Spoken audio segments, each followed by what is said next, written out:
Do you feel like you've had a hard time hearing God's voice lately?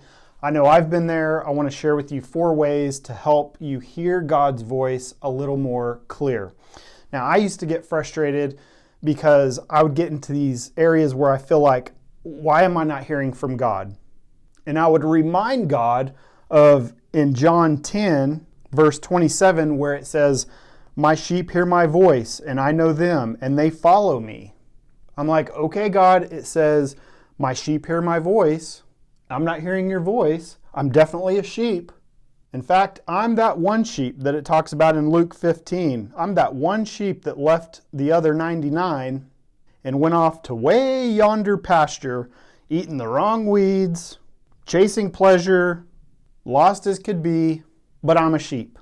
He found me, he brought me, so I'm a sheep, you're a sheep. And I hate sheep. Sheep are so I grew up ranching, and last year I was helping a guy work some sheep, and it physically made me sick. They're just disgusting.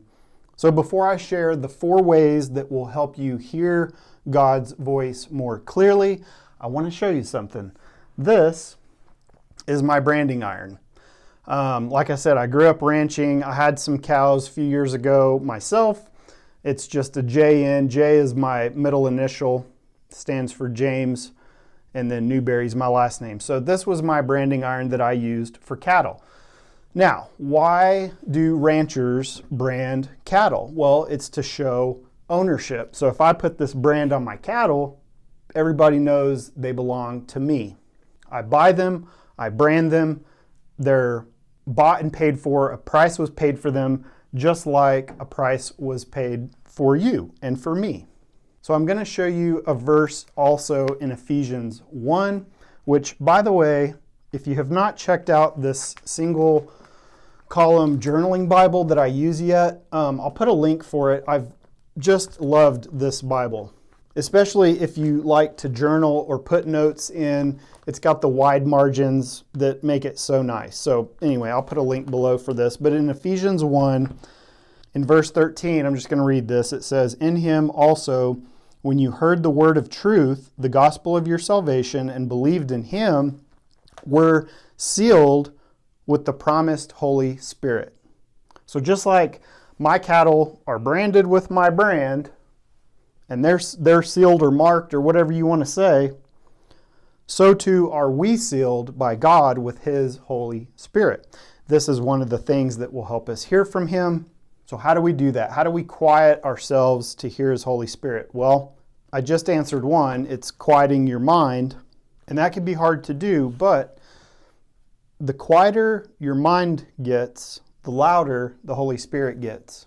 So how do you quiet your mind? Well, one is journaling, which we talk about a lot on this channel. It gets you out of your mind and onto the paper. I talked about how I was having these Godversations where I'm writing with God, telling him how I feel and all that. And the reason I do is because when you write, it forces your brain to slow down.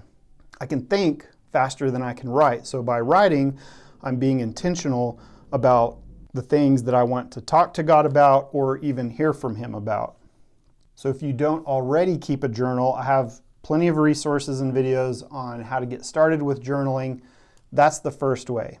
The second way to hear God's voice more clearly is to stop the doom scrolling. We're all guilty of it. I'm guilty of it. Do whatever it takes to stop the doom scrolling. If that means taking a certain app off your phone for a week or a month, do it.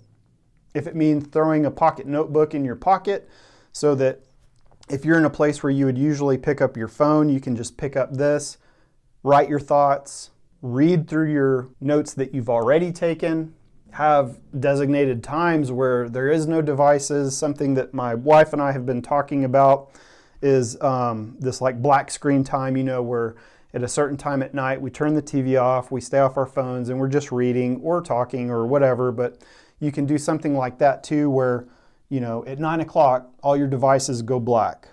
And that's a time for you to sit and be quiet, to listen, to read, to pray. But ending the doom scrolling is essential, because I think that what happens is, especially if your mind works like mine, and there's always 5 different things or 10 different things on your mind, and it's hard to shut it off. The noisy mind will be a huge distraction. One thing that's cool about, just having a pocket notebook in your pocket or your bag is, I'm pretty intentional about writing in my little weekly planner that I keep in my pocket notebook, which if you're interested in using a little pocket notebook as a pocket planner, I'll put the link down below. You can get the free pocket-sized productivity guide, which will have different layouts that you can use in a pocket notebook. It has a bunch of free stuff just to get you going. So that's a free guide below. But one of the things that I like to put every week in my little spread for the week is what am I going to be intentional about praying for or about. It could be a person, could be a situation, but every time I open up my pocket notebook and I look at what I'm doing that day or that week or my to-dos, there I have in front of me a reminder about, oh yeah, I'm praying about this. Because I think what happens is we live in a busy time. There's so much going on. And then we make things that keep us busy. We're busy with stupid stuff that doesn't even matter. And it's almost like addicting. It's addicting to just always be consuming or doing or thinking or whatever, that we have to have safeguards in place to guard our mind, to have those quiet moments, to slow down the mind, which again is why I love using paper. But by using like the methods we've talked about so far, which is journaling, ending doom scrolling, or using a pocket notebook, to put your thoughts out on paper, or to just have something in your pocket besides the phone that is your go-to. There's one other thing that I want to talk about that you may or may not have done. Now, I should say I'm not a doctor, but fasting can quiet your mind, because when you're fasting, you're just drinking water. You're not eating. Well, what's going to happen when you stop eating? You're going to get hungry. You're going to think about food. You're going to think, man, I'd love to have some food right now. But instead of eating, it's a reminder to pray.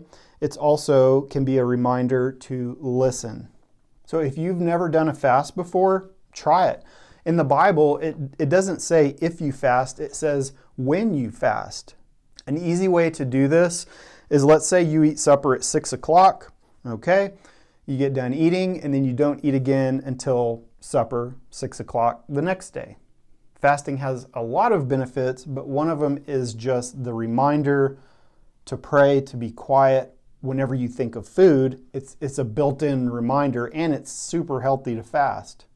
I used to get angry and frustrated because I would be trying to have God answer a question for me or show me something, and I would pray about it, but then I would fail to be quiet and listen, to make time to be quiet and listen. And he's sitting there probably saying, hey, you're branded, you're sealed with my Holy Spirit, and you're not taking the time to shut up and quiet your noisy brain and listen to what I'm trying to show you or tell you. So give these 4 things a try. If you have a journal, use a journal. If you don't have a journal or don't know how to get started with journaling, again, just look at my videos or get that free pocket-sized productivity guide. The other thing is find a way to cut down on the doom scrolling. If that means taking Facebook or Instagram or even YouTube off your phone for a few days, a week, a month, it's worth it. It's worth it to have that off your phone and out of mind so that you can focus and be quiet. The third thing was using a pocket notebook in replace of your phone. And I think that what you'll find when you begin using a pocket notebook is using an analog system, which is just pen and paper. It's more satisfying. It gets you more focused. And then lastly, the 4th thing that you can try is a fast. If for some reason you feel like you can't fast 24 hours, just try fasting 1 or 2 meals. The main thing is if you're having a hard time hearing the Holy Spirit or hearing God's voice, you have to do something different. You've got to slow down and quiet your mind. So it's like I say at the end of all my videos, you have to make a change, or tomorrow will look like today.